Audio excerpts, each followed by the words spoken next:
In the summer of 2021, Cole Garrison stood at the edge of the Altai Mountains in western Mongolia, staring at a world that felt like it belonged to another time. He was 59 years old, a retired anthropology professor from Santa Fe, New Mexico.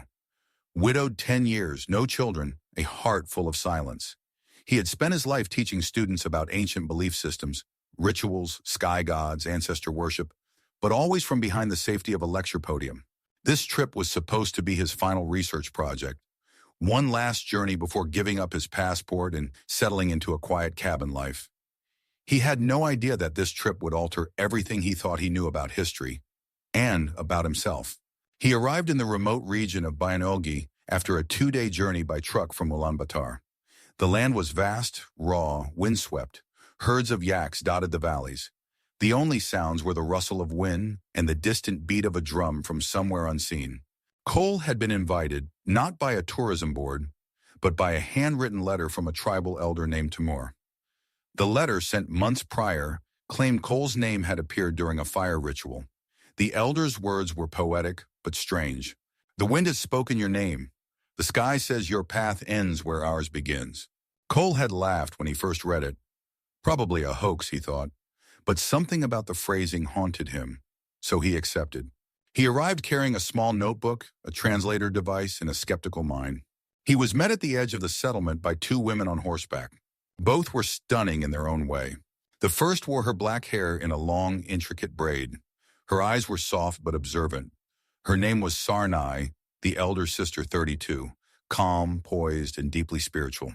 The second had short, wind-tossed curls and arms crossed over her chest. Her eyes were fire. Her name was Erdine, the younger sister, 27, quick-tongued, skeptical, protective. Neither smiled when he arrived. They led him to a group of yurts nestled between the hills, where the Tumur tribe had lived for generations. He was given a tent near the elder's circle and told that his presence had meaning. Cole assumed they were being polite. He spent the first few days sketching the sky patterns and interviewing villagers with the help of a young boy who spoke a little English. But something about the way they looked at him felt curious, measured, not hostile, not friendly, like they were watching something unfold. On the 4th night during a fire ceremony for the upcoming Festival of the Blue Sun, the elder Tumur stood before the tribe holding a carved bone staff and addressed the crowd. Cole sat near the back, observing. Tumur's voice was hoarse but powerful. Our ancestors spoke of a skyborn visitor, one who would carry the shadow of knowledge and the hunger of sorrow. He would come from across the ocean when the mountains weep and the stars tremble. Then he pointed directly at Cole. Everyone turned. Tumur continued. He has arrived, and he must walk between the 2 moons, one of calm, one of fire. Only then will the sky return its favor. Cole blinked. Wait, what? He muttered to himself. The boy next to him translated. He say, you are the one. The one what? The boy hesitated. For the sacred union. Cole felt the air shift. He stood slowly. There must be a mistake, he said. But the tribe said nothing. They just watched. The fire cracked, the wind howled, and somewhere deep inside Cole's chest, a question began to grow. What if I'm not here by accident? Later that night, Sarnai brought him a bowl of broth. She sat beside him near his tent without saying a word. Finally, she looked up and said in soft English, My father dreamed of you. Many nights. Your face. Your eyes. He said 2 women would stand before the guest, one with peace, one with fire. And only he could decide which path led to balance. Cole tried to smile. And what if the guest doesn't believe in prophecy? Sarnai shrugged. The sky doesn't ask for belief, only presence. She stood and left. And in the distance, Erdine watched them both from the shadows. Cole couldn't sleep that night. He kept remembering a symbol he had once seen carved into a Siberian cave wall, 2 spirals connected by a jagged line. He had sketched it years ago, filed it away as myth. But that same symbol was carved into the handle of Tumur's staff. Coincidence? He wasn't sure anymore. The next morning, Sarnai and Erdine invited him to join them in a traditional skywatching ritual. He accepted, still trying to keep the line between observer and participant. They climbed a ridge before dawn, laid out furs, lit incense made of horsehair and juniper. As the first sliver of sun crested the horizon, Sarnai closed her eyes and whispered, He brings the seed of winter and the root of spring. Erdine, standing opposite her, hissed in Mongolian. Cole couldn't understand the words, but the tone was sharp. Sarnai opened her eyes and looked at him. You are already part of this, whether you want to be or not. Cole looked from one sister to the other, one calm, one blazing. And he knew somehow that he had stepped into something older than belief and more dangerous than love. The ceremony was held at twilight. They called it Zulsuld, the binding of sky and earth. It took place only once every 2 decades, when the sun dipped between the twin peaks of Sagan Khairkhan and the wind shifted north before the first frost.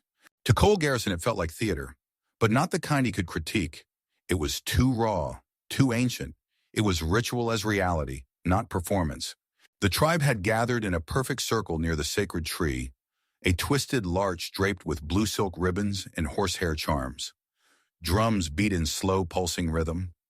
Smoke from dried herbs spiraled upward, as if trying to touch the stars. In the center stood Tumur, flanked by his 2 daughters, Sarnai, dressed in white wool stitched with bone beads, and Erdanen, robed in blood-red silk, her hair untied, her eyes stormy. Cole was summoned into the circle. He hesitated, but all eyes were on him. He stepped forward. The elder raised his staff and began to speak in low, steady Mongolian. The boy translator Turgle whispered at Cole's side. He says the prophecy is clear.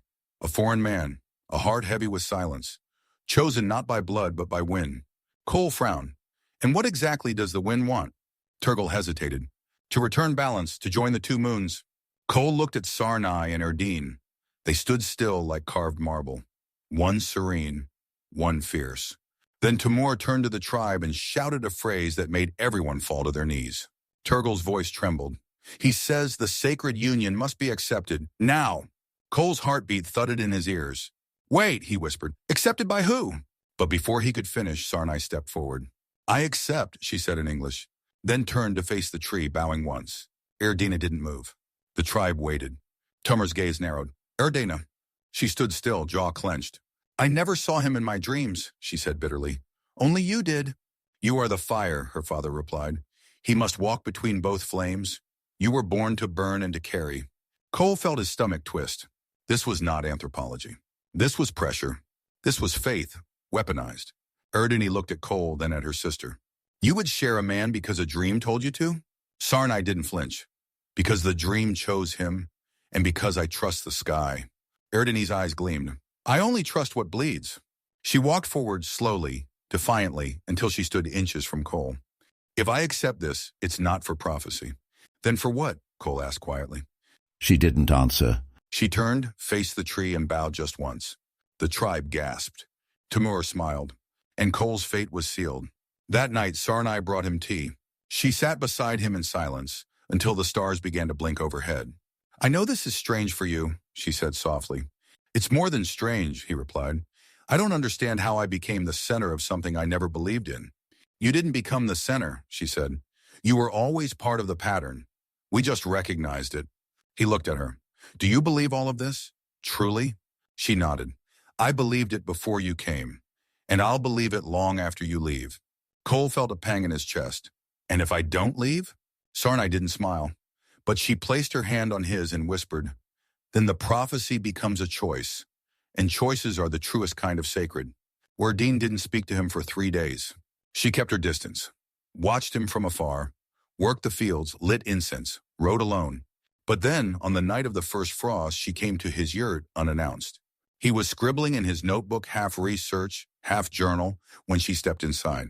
Her hair was damp from the river, her cheeks flushed with cold. She looked different, softer maybe, or maybe just exhausted.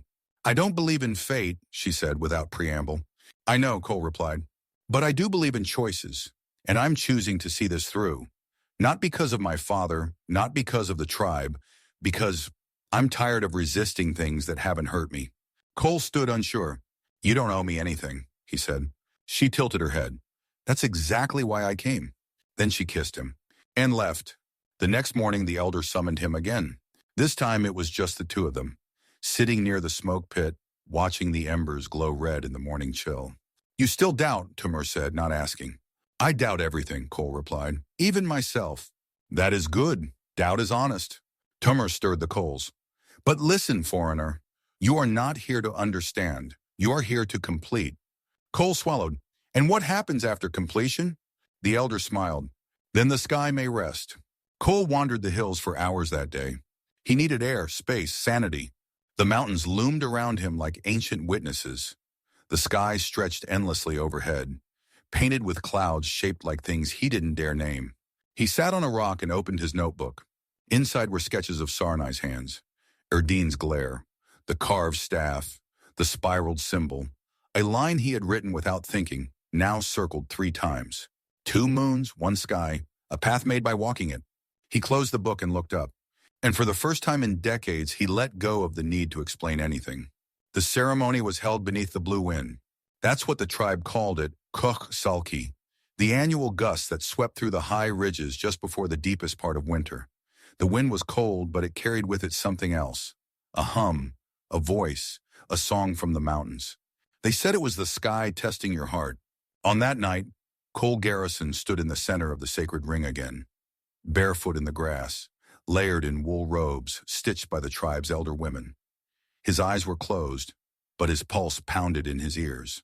He wasn't sure if this was love, faith, or madness anymore. He just knew something had changed inside him. He wasn't a visitor anymore. He was part of the rhythm. On either side of him stood the sisters Sarnai and Erdine, draped in sky-colored garments, arms inked with ash sigils, eyes steady. The elder Timur raised his voice to the darkened sky. A single candle burned at the base of the old tree. Drums echoed in a pattern that sounded like a heartbeat. Timur spoke in a tone no one had heard since the last binding over 60 years ago. The sky has asked for balance. 1 man of the sea, 2 daughters of the wind. Tonight they will be joined. Not by flesh, but by silence. Not by passion, but by purpose. Then the drum stopped. Sarnai took Cole's left hand. Erdina took his right. The tribe held their breath. And for one long, frozen moment, Cole understood. He had not been asked to dominate. He had been asked to surrender. To be a vessel. A seed. A sign. The wind howled louder, a candle blew out, and the ceremony was complete. That night there was no feast, no music. Only the soft crackle of fires and the distant bleating of goats. Cole sat alone with Sarnai in her yurt. She brought him warm milk steeped with berries. He traced the markings on her arms with reverence, as if touching language. "I thought this would feel stranger," he said. "It is strange," she replied. "That's why it feels real." Later, Erdina came.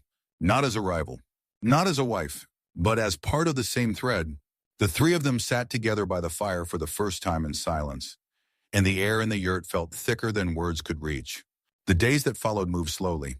The tribe began treating Cole differently, not as a prophet, not as a foreigner, but something more intimate. Children began sitting beside him, watching him draw. Elders nodded without explanation. Timur spoke less, as if the ceremony had aged him.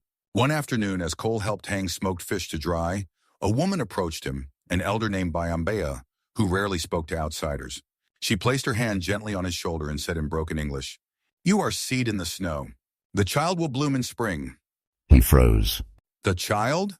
She nodded. "You will see. Both." 2 weeks later, Sarnai woke up vomiting. Erdina followed 4 days after. Timur called it confirmation of alignment. The rest of the tribe called it miracle. Cole didn't know what to call it. He had never fathered a child before, never wanted to. But now the thought that 2 lives were growing inside the 2 women who had pulled him into a world of dust and dreams made something crack wide open inside him. Fear, joy, responsibility, and something else, doubt. That night, while Sarnai rested, Cole went walking in the cold. The wind had died down. The stars were sharp and angry overhead. He found himself near Timur's yurt. It was open. Inside, the old man sat beside a stack of leather-bound books and rolled scrolls. On the wall hung maps, diagrams, ancestral charts. But one item caught Cole's eye, a faded black and white photograph. It showed a younger Timur, 2 women beside him, and a white man in the center. American by the look of him. Cole stepped closer. Timur didn't stop him. "That was the last union," the elder said quietly. "He came during the winds too." "What happened to him?" Cole asked. "He left after the children were born." Why? Timur stirred the coals. "Because he thought prophecy meant permanence. But prophecy only asks you to arrive. What you do after is yours." Cole studied the photo. "Did he love them?" The elder gave a long, hard look. "No, but he was kind. And sometimes kindness is enough to make life." Cole left the yurt shaken. The next day he told Erdine what he'd seen. She listened quietly, then nodded. I always knew we weren't the first, she said. The tribe is full of stories no one dares repeat. Does that bother you? She looked at him with fire in her eyes. It doesn't matter how many came before. What matters is whether you stay after. The pregnancies progressed faster than anyone expected. The healer called it sky-born acceleration. Cole called it surreal. Sarnai grew quiet, more meditative. She spoke to her unborn child each night in a soft rhythm, as if casting spells. Erdine, on the other hand, became stronger, fiercer, protective in a way that surprised even herself. And Cole? He built a cradle with his bare hands. No one asked him to, but he wanted proof something that lived beyond belief. Then one morning, just as the snow began to fall, Cole woke up to Sarnai crying softly beside him. It's time, Martian, she whispered. And outside the yurt, the wind returned high, thin and singing. The first scream came just before dawn. Cole jolted upright, heart racing. The yurt was dark, but Sarnai was no longer beside him. In the distance, the long, keening sound of a woman in labor echoed down the valley. It was Erdena. He threw on his coat and ran barefoot through the snow-dusted paths toward the healer's hut. The door was already open. Inside, by the flickering fire, Erdine lay on her side, body slick with sweat, eyes blazing with pain and pride. I told you, she growled through gritted teeth. This child wasn't going to wait. Cole knelt beside her and reached for her hand, but she slapped it away. Don't pity me, just stay, that's all. He stayed. Hours passed. The tribe gathered outside the hut in total silence. The wind had dropped completely. Even the goats stood still. It was as if the land itself was holding its breath. Then a cry split the air, not from Erdine, but from a newborn. High-pitched, strong, unmistakably alive. The crowd exhaled, some wept. The healer emerged with the child wrapped in layers of wool. A girl. Dark hair, wide eyes, a birthmark shaped like a crescent moon on her left wrist. Erdine named her Tengerin Odd, Star of the Sky. She didn't let Cole hold her at first. Not until you prove you're not leaving like he did. He didn't ask who he was. He already knew. 2 days later, Sarnai went into labor under the full moon. Unlike her sister, she remained quiet throughout. No screaming, just deep breathing and gentle humming, like a river accepting the weight of stones. Cole was allowed inside this time. He held her hand. She gripped it so hard his knuckles turned blue. The birth was slow but peaceful. A boy, larger than expected, calm from the moment he emerged. She named him Batar, meaning warrior, though there was no fight in his eyes, only stillness. She handed him to Cole without hesitation. He already knows you, she whispered. He waited until you were ready. By the next morning, the entire village had declared the event a double omen.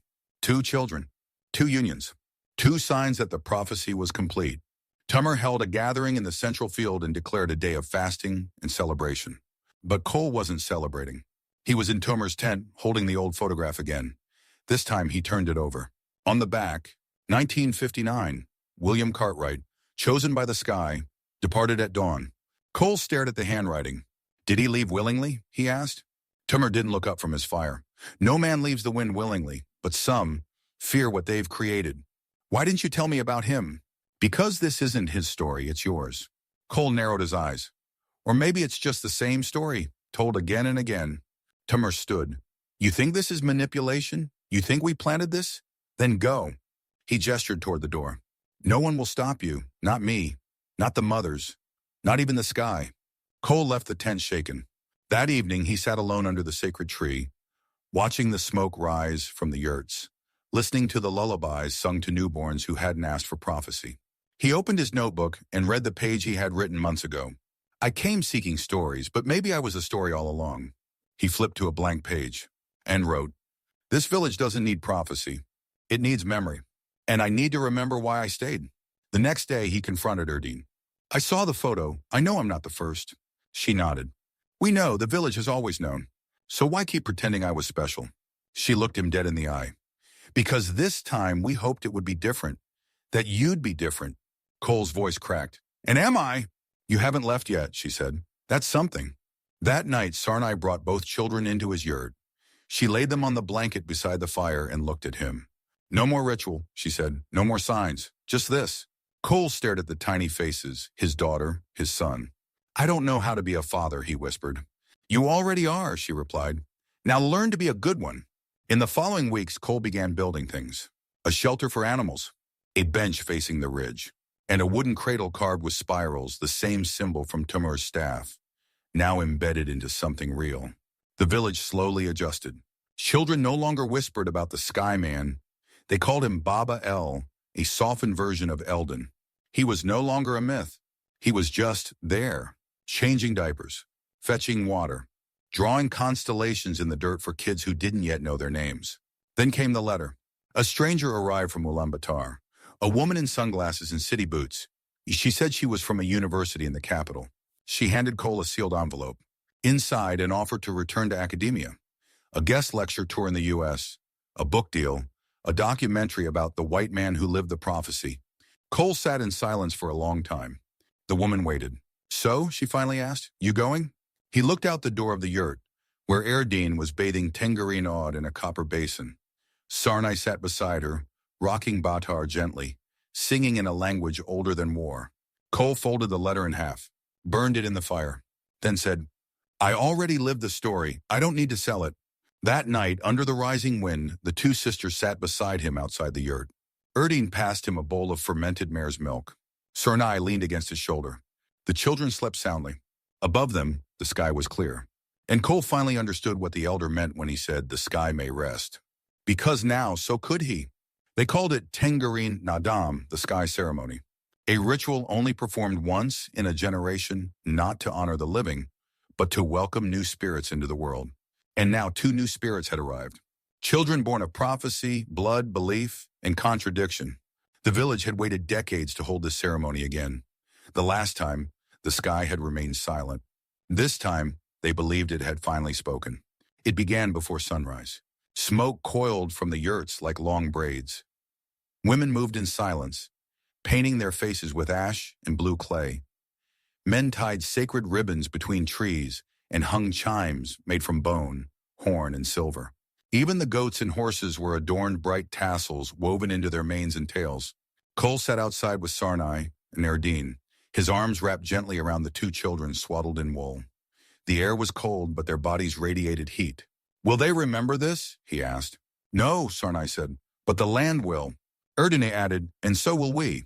At the center of the village, beneath a sacred larch tree, the tribe gathered. Timur, now walking slower, speaking softer, stood at the base of the tree, flanked by the 2 sisters. Cole followed behind them, the children in his arms. As he approached the altar, the drums began, not thunderous, but rhythmic, a heartbeat, a reminder, a beginning. Timur raised his hands. The sky bore witness when the foreign wind entered our valley, he said in Mongolian. It watched the joining of balance fire and calm, silence and song. Then he turned to Cole and said in slow, clear English, today you are no longer the guest. You are the thread. What was prophecy is now memory. What was sacred is now flesh. These children are not signs, they are stories. He placed a carved stone into Cole's hand, spiral-shaped, smooth, etched with ancient lines. The same pattern was found in the cave, Cole whispered, in Siberia, in Ethiopia, in Peru. Timur nodded. Because sky doesn't speak to one land, it speaks to those who listen. The ceremony continued with the naming walk. One by one, tribe members approached Cole, Sarnai, and Erdine, touching the babies' foreheads and whispering blessings in the old language. An elder who had not spoken in 5 years sang a lullaby. A girl of 7 placed feathers in Baatar's swaddle. 2 twin brothers, no older than 10, touched their foreheads to Tengarine odds and said, we'll teach her how to climb trees. Cole felt something tighten in his chest. Not pain, not fear, but something heavier, a responsibility that tasted like love. Later, the tribe danced in concentric circles, turning opposite directions around the sacred tree, a symbol of duality, 2 energies, turning in balance. Sarnai danced in the inner circle, Erdine in the outer. Cole stood between them, the children tucked against his chest, and for the first time since he arrived in Mongolia, he let the rhythm guide his feet. No fear, no doubt, only surrender. That night they feasted. Meat roasted over open flame, stews made of root and bone. The milk ran thick and sweet, and laughter broke across the valley like a thunderclap after drought. Sarni held Baatar in one arm and fed him with the other. Erdin sat beside her, watching them quietly, then leaned into Cole and whispered, he looks like you when he's angry. Cole chuckled. That's not a compliment. No, she said, smiling, but it's true. Later, while the village slept, Cole wandered to the ridge overlooking the valley. He held the spiral stone in his hand. The stars were alive above him, fierce and bright. Behind him, someone approached Timur. They stood side by side in silence. Then the elder spoke. You've done what many before you failed to do. Cole kept his eyes on the sky. Stay? No, Timur said. Understand. Cole turned to him. What was the real purpose of all this? Timur took a deep breath. In every generation, the tribe reaches outward. It's not about blood or prophecy. It's about connection. Survival isn't just about children. It's about memory that moves through many voices. So I was chosen for my story. No, the elder said.